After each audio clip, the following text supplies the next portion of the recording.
بریم سراغ آموزش انیمیشنی ضوابط اجرای موتورخانه چاه آسانسور. موتورخانه در بالاترین قسمت چاه اجرا میشه و در ابتدا باید دیوار، کف و سقف موتورخانه رو اجرا کنیم و پس از اینکه موتور آسانسور رو آوردیم بالا، دال بتونی روی چاه رو میبندیم. دیوارهای موتورخانه باید بتونن یک مقاومت 5 سانتی متر مربعی برای نیروی 300 کیلونیوتنی رو داشته باشن. کف موتورخانه باید صاف و غیر لغزنده باشه. به همین دلیل از بتون لیسه‌ای یا ورق آجدار استفاده میکنیم. و سقف موتورخانه حتما باید رنگ‌آمیزی بشه. ارتفاع از روی سکو تا سقف موتورخانه بین 180 تا 200 سانتی متر باشه. برای سکوهای بلندتر از 50 سانت باید پله اجرا کنیم و برای سکوهای بلندتر از 70 سانت باید پله و نرده جانپنا اجرا کنیم. در موتورخانه هیچ ارزی نباید کمتر از 50 سانت باشه که اگر باشه باید اون رو پر کنیم.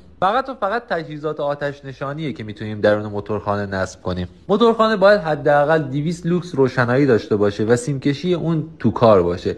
ولی اگر بخوایم سیمکشی رو کار اجرا کنیم باید تمهیدات ویژه رو پیش بینی کنیم و حداقل یک پریز باید در موتورخانه نصب بشه.